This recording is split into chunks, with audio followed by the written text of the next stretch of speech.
Good morning, friends. So I'm back with GST for CA Inter, CA Finals for November 2020 students. I hope you're with me, and we are doing the most important chapter of GST, that is input tax credit. I've already told you why this chapter is important. क्यों important है boss? हर question में they can and में ask about net liability, आपको क्या पे करना है, उसके लिए आपको जीएसटी का कितना क्रेडिट, आपका इनपुट टैक्स का कितना क्रेडिट आपके पास अवेलेबल है, कितना यूटिलाइज कर सकते हैं. This all things are very important. Hence this chapter is really important. हमें क्यों हमें लास्ट लेक्चर में क्या स्टार्ट किया था? हमें लास्ट लेक्चर में सेक्शन 16 स्टार्ट किया था. क्या स्टार्ट किया था? सेक्शन 16 स्टार्ट किया था जो हमें कंडीशंस बताती है how to avail credit. I hope you're with me. See, utilization I've already explained you many times. Utilization में अब कोई इशू होना नहीं चाहिए. I have explained at least 10 times till now. In fact, more than that also. अब मैं फिर वापस बता देती हूँ. अगर मेरे पास IGST का क्रेडिट है तो IGST का credit will be first used for IGST. If balance left, then C or S or U in any proportion in any order. Am I clear? Then CGST का credit for CGST. If balance left, then I. But I will touch C only when I is completely exhausted. Am I clear? Am I clear? Then SGST credit for SGST. And if balance left, then for IGST. And I will use S for I only when C is completely exhausted. Am I very clear? That means there should be no confusion regarding what? Regarding the utilization. बस utilization is not a concern only. इतना tension नहीं utilization में.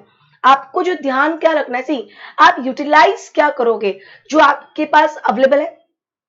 तो यहाँ पे section 16, section 17, section 18 हमें क्या बताने वाला है, क्या अवेलेबल है. हमें क्लियर? हमने कल सेक्शन 16 सब सेक्शन 1 किया था जिसमें बोला सी, अगेन मैं वापस रिपीट करती हूँ, मैं A to B and B to C की बात कर रही हूँ, तो यहाँ पे मैं B की बात करूंगी. B is taking purchases, B is doing purchases, and then B is further doing supply. Am I clear? Purchase is nothing but input, supply is nothing but output. Input पे he pay input tax and take credit, and output pay collect tax and pay to the government. But while paying the output tax to the government, he will take the credit which is available with him in his input credit ledger. Am I clear? Am I clear? यहाँ तो कोई problem है? तो पहली बात, B क्या होना चाहिए? रजिस्टर्ड होना चाहिए. ये बोलने की बात नहीं बॉस. आज बी अगर सप्लायर है तभी तो बी क्रेडिट लेने की बात कर रहा है. आज मैं सप्लायर हूं तभी तो मैं क्रेडिट लेने की बात कर रही हूँ. आप सप्लायर नहीं हो तो क्या आप क्रेडिट लेने की बात करोगे? मैं क्लियर? सेकेंड, बी जो भी गुड्स परचेस करेगा, जो भी सर्विस लेने वाला है, it should be use for his business purpose. If it is use for his non business purpose और if it is use for his personal use, तो उसे उसका क्रेडिट नहीं मिलेगा. लॉजिक भी मैंने आपको कल दे दिया था बॉस. एंड कंज्यूमर हो गया ना, end consumer will have to bear the tax na. End of the day, who is going to bear the tax? The end consumer will bear the tax. Getting my point? Am I clear? कौन tax bear करता है? And consumer tax bear करता है. तो अगर मैंने personal purpose के लिए यूज कर लिया, मतलब वो कंज्यूम हो गया है, तो मुझे टैक्स बेयर करना ही पड़ेगा. This was 16 subsection 1. फिर हमने 16 सबसेक्शन 2 में आए थे. उन्होंने हमें 4 कंडीशंस दी थी और उनका कहना है ये चारों कंडीशंस जब सेटिस्फाई हो जाएगी तब भी क्रेडिट ले सकता है. पहला, बी के पास टैक्स इनवॉइस या डेबिट नोट या बिल ऑफ एंट्री, या अगर रिवर्स चार्ज मैकेनिज्म में पे किया तो उसके डॉक्यूमेंट्स, या अगर इंपोर्ट सर्विस डिस्ट्रीब्यूटर्स है तो उसके डॉक्यूमेंट्स, मतलब in short what ever proof, whenever he is saying that I have the right to take to the credit or I have paid this tax on my input, तो उसको documents दिखाना पड़ेगा. Without documents, और he should be having it in his possession, कि जब भी audit होगा तो we will see the documents. First, this was 16(2)(a). 16(2)(a) पढ़ाते पढ़ाते मैंने आपको रूल 36 सब रूल 4 पढ़ाया था, and I have made my self very clear. It is the most important topic which is expected in November 2020. Am I clear? I hope you with me. और हमने इसमें क्या बोला था?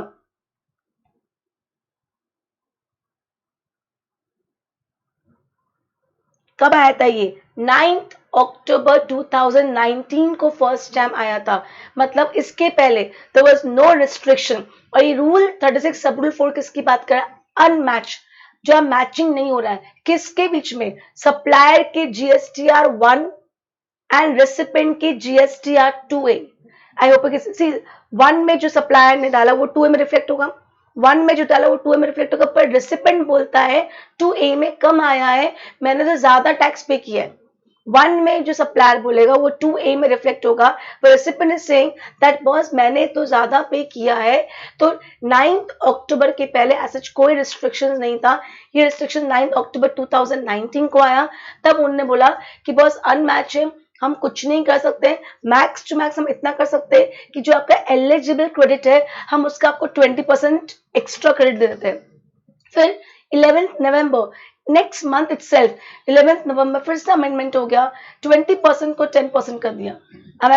For us it is 10% as of now, for us it is 10% as of now. I hope with me, am I clear? तो simple, जो भी eligible है, व्हाट इज एलिजिबल, जो सप्लायर ने अपने जीएसटीआर 1 में जो रिफ्लेक्ट किया है, जो मेरे जीएसटीआर 2A में ऑटो पॉपुलेट आया है, दैट इज एलिजिबल, बिकॉज उसमें कोई डिस्प्यूट नहीं। एलिजिबल का मतलब, see neither I am disputing, neither supplier is disputing, there is no dispute in that, that means I am eligible for that, of that amount 10%। am I clear? हमने इसके ऊपर बहुत सारे कल एग्जाम्पल्स लिए थे, और मैंने आपको कल सबसे इंपॉर्टेंट चीज ये बताई थी, जो हमने कल एग्जाम्पल लिया था कि सपोज 100 इनवॉइसेस मैंने जनवरी मंथ में मैंने 100 इनवॉइसेस के ऊपर टैक्स पेमेंट किया था, उसमें मुझे 10 लाख का क्रेडिट मिलना चाहिए था। जनवरी मंथ में मैंने 100 इनवॉइसेस के ऊपर टैक्स का पेमेंट किया था, जैसे मुझे 10 लाख का क्रेडिट मिलना चाहिए था, बट सामने वाले ने जो भी सप्लायर्स हमने पढ़ा है, it is consolidated, it is not supplier wise.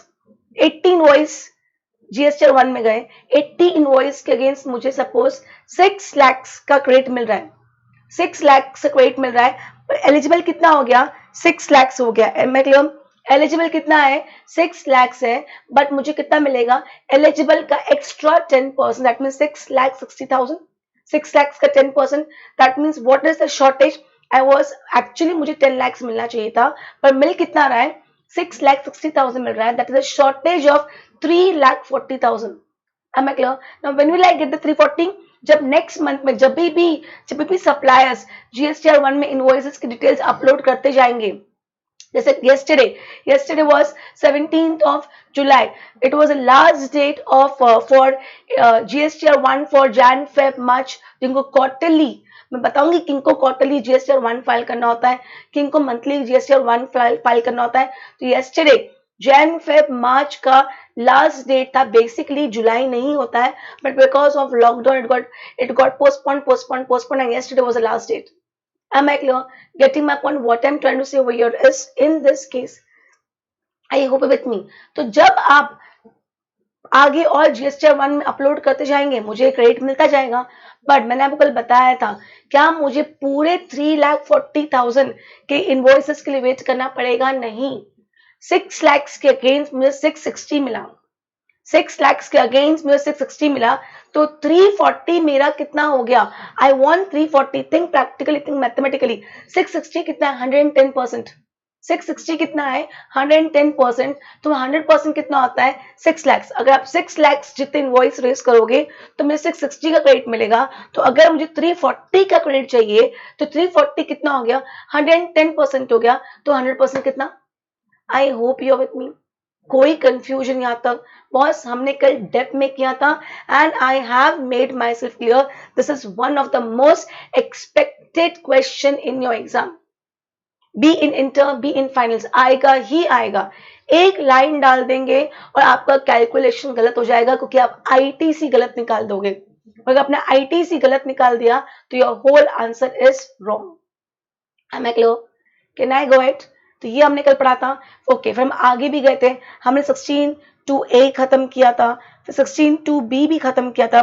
16(2)(b) क्या बोलता है कि बॉस जो क्रेडिट ले रहा है उसके पास सिर्फ इनवॉइस की कॉपी होना सफिशिएंट नहीं है, गुड्स या services should be received by him, physically goods उसके पास आना चाहिए। I hope you are getting, I tell the reason. Basically reason क्या है, सपोज मैं रिसिपेंट हूँ, मैंने माल खरीदा, मैंने क्रेडिट ले लिया, पर माल मेरे पास आया ही नहीं, और मैंने बाहर की बार रफा दफा कर दिया, और मैंने गवर्नमेंट को जब मैंने बेचा उस पर टैक्स पे नहीं किया। See make understand the concept, why am I getting credit? Government कहता है मीता आपने पिछले स्टेज पे 100 रुपीज का टैक्स भर दिया है, इस स्टेज पे 120 का आ रहा है, दैट मीन्स 120 में ऑलरेडी 100 है, तो let's take the net of 20। आप नेक्स्ट स्टेज पे टैक्स भरते हो, आप नेक्स्ट स्टेज पे टैक्स बढ़ते हो, इसीलिए गवर्नमेंट आपको क्या कर रहा है, पिछले स्टेज का क्या दे रहा है, क्रेडिट दे रहा है। आई होप विथ मी, आप नेक्स्ट स्टेज पे टैक्स बढ़ते हो, इसलिए गवर्नमेंट आपको पिछले स्टेज का क्रेडिट देता है। पर अगर आप नेक्स्ट स्टेज पे टैक्स भरने ही नहीं वाले हो, तो मैं आपको पिछले स्टेज का क्रेडिट क्यों दूं? नुकसान तो नहीं करवाऊंगी मैं अपना। Getting my point? Am I clear? यहाँ पे इसलिए गवर्नमेंट बोलता है कि बॉस माल लाओ ना, आपके पास माल आएगा नहीं तो आप माल बेचोगे कैसे? अगर मैं माल लाने की बात करती हूँ तो see simple, I can either be a manufacturer और I can either be a trader. तो बॉस मैन्युफैक्चरर को तो फैक्ट्री में माल लाना जरूरी है। अगर फैक्ट्री में माल मैन्युफैक्चरर लाएगा ही नहीं, अगर मैं रॉ मटेरियल फैक्ट्री में लाऊंगी नहीं, मैं फिनिश गुड्स में कैसे कन्वर्ट करूंगी? मैं कैपिटल गुड्स मशीनरीज फैक्ट्रीज में लाऊंगी नहीं, तो how will I convert my raw material into finish goods? तो मैन्युफैक्चरर तो चाहिए चाहिए। डीलर अपनी रजिस्टर्ड प्लेस पे लेके आओ ना, बिजनेस कर रहे हो तो। Am I clear? तो you have to show me proof कि बॉस आपने गुड्स रिसीव किया था। यहाँ पे फिर हमने एक्सेप्शन पढ़ा था, बिल टू शिप मॉडल। क्या पढ़ा था? Bill to ship model. और इसमें मैंने आपको एग्जांपल दिया था, नॉर्मली ऐसा होता है, यहाँ पे दो ट्रांजैक्शंस थे, A to B and B to C. B ने माल किसको सप्लाई किया? सी को। मतलब बी कौन है? सप्लायर। सी कौन है? रिसिपेंट। ये एक ट्रांजैक्शन है। बी ने माल किससे लिया? ए से। बी ने माल किससे लिया? ए से। Am I clear? Am I clear? और बी ने ए को क्या बोला? आप प्लीज डायरेक्टली माल सी के पास पहुंचा दीजिए। मेरे पास पहुंचाओगे, फिर मैं सी के पास पहुंचाऊंगी, अननेसेसरी ट्रांसपोर्टेशन कॉस्ट आता है कि नहीं आता है? तो यहाँ पे बी के पास माल नहीं आया, फिर भी मान लिया जाएगा कि उसके पास माल आ गया है and he will be eligible for the credit. Am I clear? Am I clear? Can I go it? Then हमने नेक्स्ट सेक्शन क्या पढ़ा था? ओके, हमने यहाँ पे इंस्टॉलमेंट की बात पढ़ी थी कि अगर आपने आपका माल इंस्टॉलमेंट में आ रहा है, तो जब तक लास्ट इंस्टॉलमेंट नहीं आएगा तब तक आप पूरा क्रेडिट अवेल नहीं कर सकते। तो इन शॉर्ट फिर आपको एक इनवॉइस बनवाना ही नहीं चाहिए, जैसे जैसे माल आता जा रहा है वैसे वैसे इनवॉइस रेस करवाता जाना चाहिए। देन 16(2)(c) क्या बोलता है? अगर FCM लग रहा है, फॉरवर्ड चार्ज मैकेनिज्म लग रहा है, तो who is going to pay tax? Supplier is going to pay tax. तो जब तक सप्लायर डिपार्टमेंट को टैक्स पे नहीं करेगा, जब तक रिसिपेंट ITC अवेल नहीं कर सकता। And 16(2)(d), the registered person taking ITC must have to file the return। अब मैं क्लियर? तो हमने पढ़ा था और इन पर मैंने कल बताया भी था, जो रिसिपेंट है सी, जब मैं बात करूँ थोड़ा थॉट प्रोसेस देके चलो यार। मतलब एक बार थॉट अगर आ गया ना, अगर मैं A to B and B to C की बात कर रही हूँ, तो बेसिकली ITC किसकी बात हो रही है? B के लिए। इनपुट टैक्स क्रेडिट हम किसके लिए बात कर रहे हैं? B के लिए कर रहे हैं। तो इन दोनों के बीच में B कौन है? रिसिपेंट है।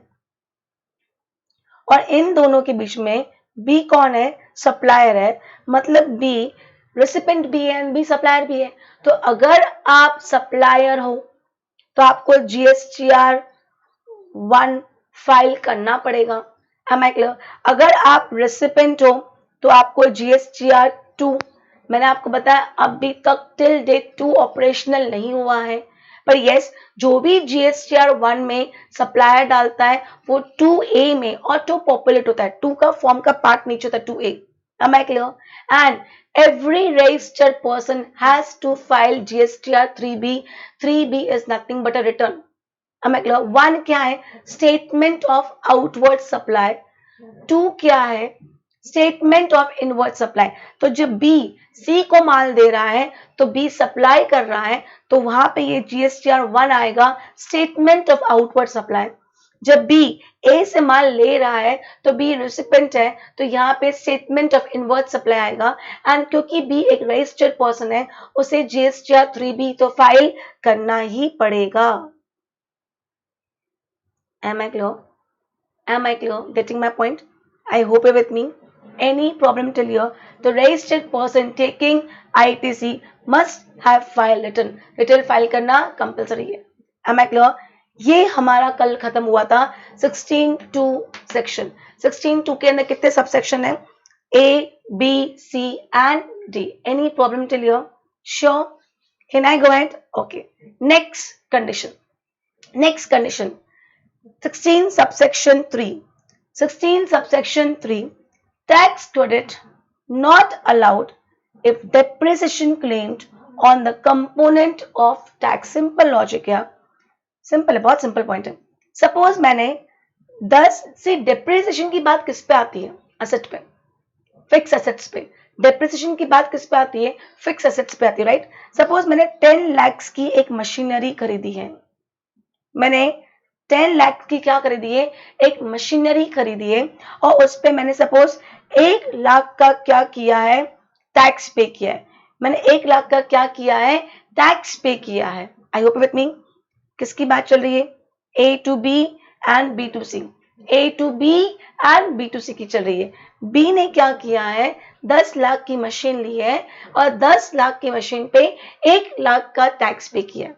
am I clear? टोटल कितना पे किया है? 11 lakhs। I hope with me. Simple. अगर ये 1 लाख जो उसने टैक्स पे किया है, अगर B ने उसे कॉस्ट ऑफ असेट में ऐड कर दिया, कॉस्ट टू द असेट में ऐड कर दिया, तो उसकी कॉस्टिंग कितनी आएगी? 11 लाख आएगी, और फिर वो 11 लाख पे डेप्रिसिएशन चार्ज करेगा।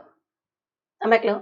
तो सिंपल, अगर वो टैक्स ही, ये इसका तो कोई क्वेश्चन ही नहीं, मैं 10 लाख की बात कर ही नहीं रही हूँ।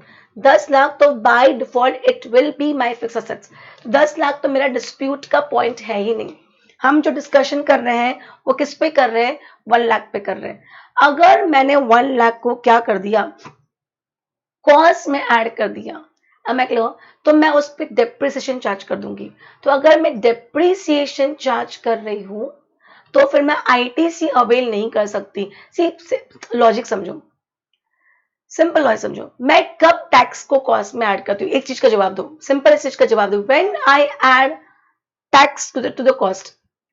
Reply this. रिप्लाई करो, कब मैं टैक्स को कॉस्ट में ऐड करती हूँ? Reply to this question. मैं ऑलरेडी पढ़ा चुकी हूँ आपको ये चीज। When do I add tax to the cost? Reply, I am not getting reply.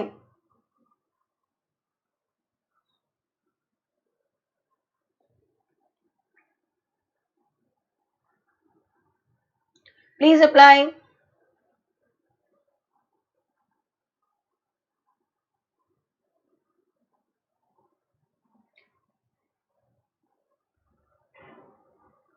Nobody replying only. Boss, अरे यार, ये तो बेसिक्स पढ़ के आए थे ना हम लोग, कि अगर मुझे क्रेडिट नहीं मिलेगा तो मेरा खर्चा है। अरे बी को 1 lakh, when he can not exactly, जब बी को 1 लाख का क्रेडिट नहीं मिल रहा है तो बी बोलेगा मेरे जेब से पैसा निकला और मेरे जेब में पैसा आ नहीं रहा है, तो 1 लाख मेरा खर्चा है, तो मैं खर्चे और तुम उसको कॉस्ट में ऐड कर दूंगा। यस। तो अगर मेरा खर्चा है, मैंने कॉस्ट में ऐड कर दिया, ये कह के ऐड किया कि मुझे क्रेडिट नहीं मिल रहा है इसलिए मैं कॉस्ट में ऐड कर रहा हूं, और अब मैं डेप्रिसिएशन चार्ज करूंगा। मतलब now you can not be smart ना by saying that I will add in the cost also and I will take ITC also. No, you cannot take both the benefits. Either you add tax to the cost and take depreciation, or you take ITC. या तो आप 11 लाख बताओ और depreciation 11 lakh पे लो, या आप 10 लाख बताओ asset और 1 लाख का क्या ले लो? आईटीसी। बस दोनों चीज प्रैक्टिकली साथ में पॉसिबल ही नहीं। अगर आप 1 लाख को कॉस्ट में ऐड कर रहे हो, इसका मतलब है आप कह रहे हो कि मुझे क्रेडिट नहीं मिल रहा है, तो मैंने कॉस्ट में ऐड कर दिया और बाद में क्रेडिट भी ले रहे हो। Not allowed. You can not take both the benefits. You cannot take both the benefits. If it is added to the cost, that means you have no right to avail ITC. And if you're taking ITC, then you cannot add it to the cost. You can take any one benefit. Am I very clear? Am I very clear? Is any problem in 16 subsection 3? क्या लिखा है? Tax credit not allowed if depreciation claim on the component of tax. बात किसकी चल रही है? सिर्फ 1 लाख की बात चल रही है। हम 10 लाख के लिए कोई डिस्कशन नहीं कर रहे हैं। When the registered person has claimed depreciation on the tax component of the cost of capital and plant and machinery under the provision of Income Tax Act 1961, the ITC on the said component shall not be allowed. This provision has been made with a view to prevent double benefit in respect of the same tax component of cost of capital goods and plant machinery once income tax act and secondly under GST law. आप दोनों में benefit नहीं ले सकते। Income tax में depreciation की बात कर रहे हो, यहाँ पे आईटीसी की बात कर रहे हो, आपको दोनों बेनिफिट्स नहीं मिलेंगे। 16 subsection 3 clear? Can I go at now next section 16 subsection 4। Boss एक एक करके हमको कंडीशंस बताए जा रहे हैं। डेप्रिसिएशन ले लिया है, टैक्स को कॉस्ट में ऐड कर दिया है तो नो आईटीसी। मतलब अगर उसके बाद आपने आईटीसी ले लिया तो आपने रॉन्गली अवेल किया है, आपने रॉन्गली अवेल किया है तो आप रॉन्गली यूटिलाइज करोगे, आप रॉन्गली यूटिलाइज करोगे तो आप जब पे करने जाओगे तो कम पेमेंट होगा कि नहीं होगा? Make sense? आज सपोज ऊपर वाले एग्जांपल में आपने 1 लाख को कॉस्ट में भी ऐड कर दिया, 1 लाख का आपने आईटीसी भी ले लिया और आपने बाद में यूटिलाइज भी कर लिया, तो आपने वो चीज यूटिलाइज की जो आपकी थी नहीं। आज सिंपल लॉजिक बताओ, आज मेरे अकाउंट में एक मेरी इनकम आती होगी तो वो मेरा पैसा मैं खर्च कर सकती हूँ। एक किसी ने मुझे पैसा दिया है किसी और को देने के लिए तो क्या वो मेरी इनकम है? नहीं, मुझे किसी और को देना है ना वापस, तो क्या उसको मैं खर्च कर सकती हूँ? नहीं। और अगर मैंने खर्च कर दिया, पहली बात तो मैंने लिया ही क्यों, अपनी इनकम मानी क्यों? मान ली कि उसको खर्चा भी कर दिया तो बेसिकली मैंने किसी और का पैसा है ना। गेटिंग माई पॉइंट और नॉट? Am I clear? तो रॉन्ग अवेल के बाद आप यूटिलाइज करो। यूटिलाइजेशन में तो कोई कंडीशन ही नहीं है। यूटिलाइजेशन में तो मैं कुछ देख ही नहीं रही हूँ, मैं तो सिर्फ देख रही हूँ कि किसका आईटीसी है, सिर्फ यही देख रही हूँ। आई का है तो आई के साथ, बचा तो सी एस यू के साथ in any order in any proportion. C का सी के साथ बचे तो आई के साथ, एस का बचे तो आई के साथ। मतलब मैं और कुछ यूटिलाइजेशन में देखती नहीं हूँ। जो देखना है अवेल करते वक्त देखो कि या ये तुम्हारा पैसा है या नहीं। जो देखना है अवेल करते वक्त देखो। Getting my point? Am I clear? I hope you're getting me. Am I clear? So now next 16 subsection 4 very important section। इस पे भी आपके लेवल पे MCQ में क्वेश्चन आ जाएगा। Am I clear? Time limit for availing ITC। Time limit for availing ITC क्या लिखा है? Time limit for taking ITC in respect of any invoice। See normally आज सिंपल लॉजिक समझो। आज मैं बी हूं तो जैसे ही मैंने टैक्स परचेस किया होगा उस पर टैक्स पे किया होगा जिस मंथ में, मैं जब नेक्स्ट उस मंथ का जब मैं रिटर्न फाइल करने जाऊंगी मैं क्रेडिट लूंगी कि नहीं लूंगी? हाँ या ना? I hope you get my point. See simple logic समझाती हूँ मैं आपको, सिंपल लॉजिक समझाती हूँ मैं आपको। आज suppose okay let me take an example over here.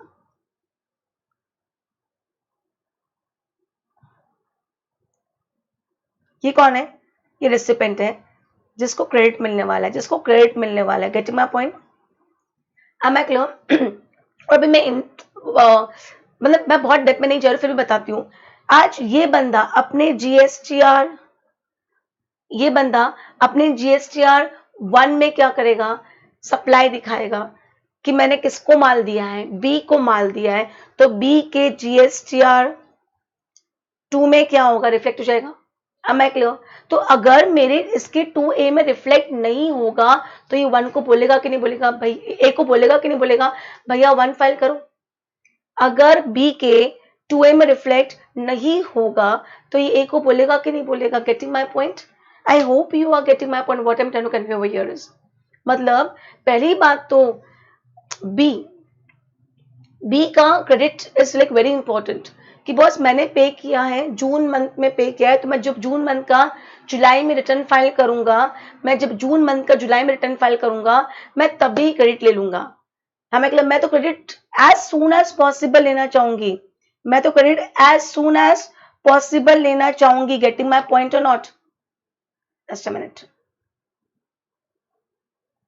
I would want to take the credit as soon as possible. Why will I delay it? बस unnecessary delay करने का मतलब ये है that my money is getting blocked.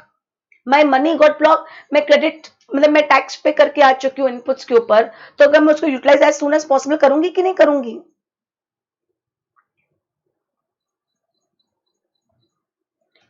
आगे बढ़े।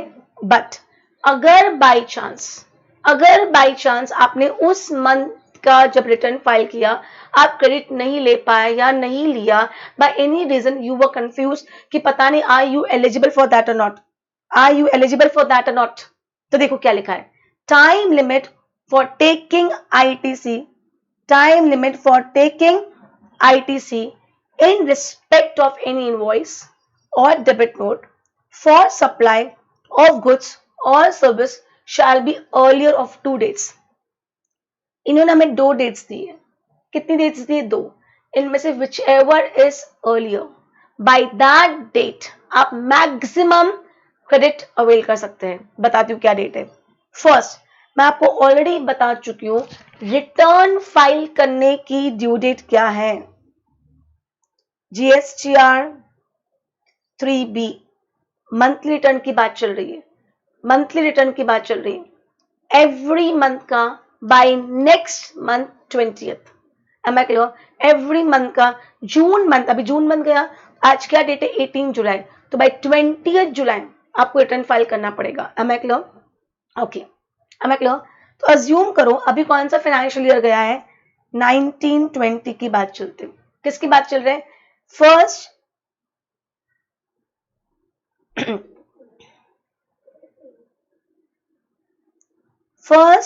अप्रैल 2019 से लेके 31 मार्च 2020 की बात कर रहे हैं। Suppose this is my financial year. Normally इस साल में मैंने जो जो परचेसेस किया होगा उस पे मैं इमीडिएटली आईटीसी ले लूंगी। Am I clear? Maximum 2 dates दिए, विच एवर इज अर्लियर। तो इन्होंने बोला है ये साल का जो नेक्स्ट फाइनेंशियल ईयर मतलब अप्रैल 20, उसमें जो सितंबर मंथ है, सितंबर 2020, सितंबर का आप रिटर्न कब फाइल करोगे? ड्यू डेट 20th अक्टूबर 2020, ये ड्यू डेट ही है। मतलब ये डेट मेरी फिक्स रहेगी अगर रिटर्न का डेट 20th अक्टूबर रहा तो, क्योंकि ड्यू डेट की बात चल रही है। तो इंश्योर आपको ड्यू डेट याद करना है। आज ड्यू डेट 20 है तो मैं 20 बोल रही हूँ, हो सकता है कल लॉ में कुछ चेंजेस आ जाए तो बात अलग है। ड्यू डेट क्या लिखा है देखो, due date of furnishing return of under section 39 for the month of September following for the month of September following the end of the financial year to which such invoice or invoice relating to such debit note pertains। getting a point? मैं जिस financial year की बात कर रही हूँ उसका following मतलब उसके बाद का जो सितंबर मंथ है, उस सितंबर मंथ का जो due date of return filing है वो डेट 20th अक्टूबर। am I clear? और actual date of filing annual return से एक होता है मंथली रिटर्न। मंथली रिटर्न क्या है? हर महीने के अगली 20 तारीख को आपको मंथली रिटर्न फाइल करना है। जीएसटीआर 3B एक तरह से मंथली रिटर्न है। Am I clear? It is a monthly return, आपको मंथली रिटर्न फाइल करना है। और एक आपको एनुअल रिटर्न फाइल करना है साल भर का, अप्रैल 19 से लेके 31 मार्च 2020 तक का आपको इस साल का एनुअल रिटर्न फाइल करना है। एनुअल रिटर्न सुनना कि ड्यू डेट क्या है, कि ड्यू डेट की बात चल रही है, कि ड्यू डेट क्या है? जिस फाइनेंशियल ईयर की आप बात कर रहे हो उसके नेक्स्ट दिसंबर का लास्ट डेट, दैट मीन्स 31 दिसंबर 2020। मैं कौन से फाइनेंशियल ईयर की बात कर रही हूँ? 1920 की बात कर रही हूँ। तो जिस फाइनेंशियल ईयर की मैं बात कर रही हूँ, क्या दिखा ड्यू डेट के बारे में? ड्यू डेट के बारे में पढ़ रही हूँ। In term section 39 subsection 1 the annual return for every financial year to be furnished on और before 31 December following the end of such financial year. मेरा ये फाइनेंशियल ईयर कब खत्म होता है? 31 मार्च 2020 को होता है। 31 मार्च 2020 को होता है, तो उसके बाद का फॉलोइंग दिसंबर 31 दिसंबर ऑन और before that means last date of filing the annual return is 31 दिसंबर। ये मेरा ड्यू डेट है। बट ड्यू डेट की बात यहाँ नहीं करी है, यहाँ पे actual date of file return की बात की है। अब एग्जाम्पल लो, सपोज केस 1 एंड केस 2, मेरा फर्स्ट डेट तो ऑलवेज फिक्स रहेगा क्योंकि वो ड्यू डेट है 20th October 2020, 20th October 2020, assuming as of now this is my due date of filing the monthly return of September month. am I clear? क्योंकि सितंबर month की बात की ना, सितंबर मंथ का मतलब ही क्या होगा, सितंबर का अक्टूबर मंथली. सेकेंड बोलता है actual date actual date of filing annual return. अगर ड्यू डेट बोलेंगे तो विच एवर इज अर्लियर बोलेंगे तो सिंपल, तो फिर तो हमेशा 20 अक्टूबर ही निकलेगा ना, क्योंकि एनुअल डेट तो उसकी 31 दिसंबर है. तो एनुअल एक्चुअल डेट की बात चल रही है, ड्यू डेट की बात नहीं चल रही है. am I clear? सपोज इस केस में मैंने कब फाइल किया, 5th नवंबर 2020, और इस केस में मैंने कब फाइल किया, 5th अक्टूबर 2020. समझना, फर्स्ट केस में मेरा एनुअल रिटर्न कब फाइल हुआ, 5th नवंबर. सेकेंड केस में 5th अक्टूबर. फर्स्ट केस में whichever is earlier is this, second case में whichever is earlier is this. इनका कहना क्या है, अगर आपने 6 मंथ्स का टाइम पीरियड देखेगा, अगर मैं पहले केस की बात करूं 6 मंथ्स हो गए ना यार, मार्च में साल खत्म हुआ, मार्च के बाद सितंबर को 6 मंथ हो जाते हैं. 6 मंथ्स का जो आप रिटर्न फाइल करते हो, ड्यू डेट जो फाइल करते हो 20, मैक्सिमम तब तक आप क्रेडिट ले लो. मैक्सिमम तब तक आप क्रेडिट ले लो. ऐसा नहीं होगा जब जागो तब सवेरा. It will not happen like that. I suppose मेरे लिए भी अब 1920 की जो मैं बात चल रही है, मुझे भी सितंबर मंथ का जो मैं रिटर्न फाइल करूंगी अक्टूबर तक, या annual return whichever is earlier, तो जो मैंने पिछले साल में जो भी मैंने इनपुट पे टैक्स पे किया है उसका मुझे क्रेडिट इस टाइम तक ले लेना चाहिए. ऐसा नहीं है that when ever you feel साल 2 साल बाद जब आपको याद है ओ वो क्रेडिट मैं लेना भूल गई थी. Not allowed, not allowed. 6 months का टाइम पीरियड देख रखा है, फाइनेंशियल ईयर खत्म हो गया, 6 मंथ्स का टाइम पीरियड दे चुकी हूँ.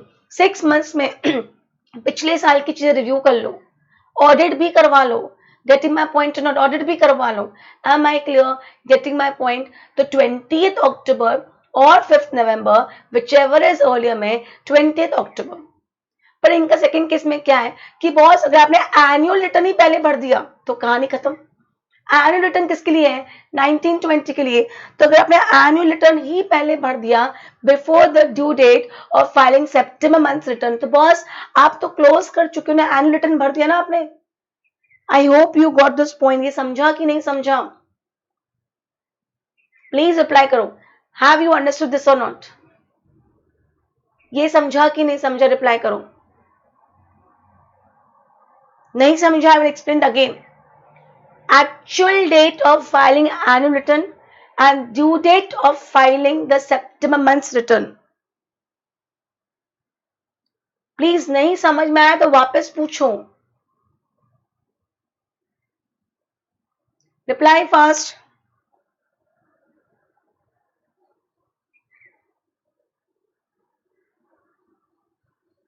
If not understood, ask me again.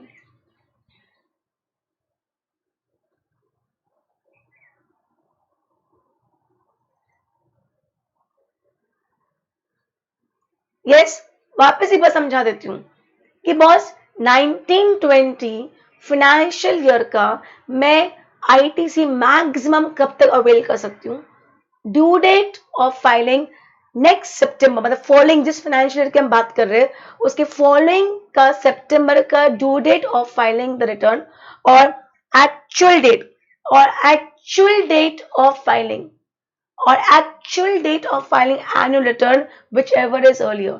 तो इनका कहना है फर्स्ट केस में अगर मैं एग्जांपल लूं, मैक्सिमम 6 मंथ्स का टाइम दिया है भैया. 6 मंथ सितंबर का जब आप ड्यू डेट है, दैट मीन्स 20th अक्टूबर तक अगर आपने क्लेम नहीं किया तो भूल जाओ, अब आपको आगे नहीं मिलेगा. और सेकंड केस में कि भैया आपने तो उसके पहले ही एनुअल रिटर्न सबमिट कर दिया, बस एनुअल रिटर्न खत्म, कहानी खत्म, आपने खुद ने ही एनुअल रिटर्न सबमिट कर दिया ना. Whichever is earlier. I hope you are with me. Let's read this. Time limit for taking ITC in respect of any invoice or debit note for supply of goods or services shall be earlier of 2 days. Due date, please circle the word due date. Due date of furnishing return under section 39 for the month of September for following the end of financial year to which such invoice or invoice relating to such debit note pertains. इस line को mark करो, invoice relating to such debit note pertains. इस पे question है, आगे 2 minute में समझाती हूँ.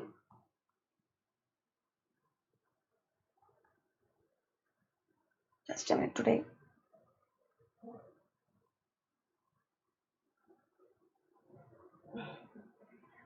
यहां तक समझो. सेकेंड पॉइंट क्या है? Actual date of filing the annual return. Am I clear? Actual date of filing the annual return. क्या लिखा है? Date of furnishing the annual return. इन डेट लिखा है, date of furnishing the annual return. Provision बताया मैंने आपको कि एनुअल रिटर्न कब फाइल होना चाहिए. In terms of section 39 subsection 1, annual return for every financial year is to be furnished on or before 31st December following the end of such financial year. Am I clear? Am I clear? The underlying reasoning for this restriction is that no change in return is permitted after September of next financial year. If an return is filed before the month of September, then no change can be made after filing the annual returns. Am I very clear? Am I very clear? बस 6 months है, बहुत है. अगर उसके पहले आपने annual return file कर दी तो उसके बाद तो और भी चेंजेस हम अलाउ नहीं करेंगे. Am I clear? Can I go ahead? Can I go ahead? Okay. Example देखो. इनवॉइस कब का है? 18th October 2019, मतलब 1920 की बात चल रही है. Date, due date of furnishing return of the month of September 2020, मतलब 1920 के बाद सितंबर जो आता है, सितंबर 2020, उसका ड्यू डेट क्या है? 20th of October. Actual date, इसको 1819 को 1920 कर दो, इसको 1920 कर दो, 1920 करो ना, 1819 को 1920 करो. Date of furnishing annual return of 1920 is 21st December, so 24th December 2020. So cut कर दो.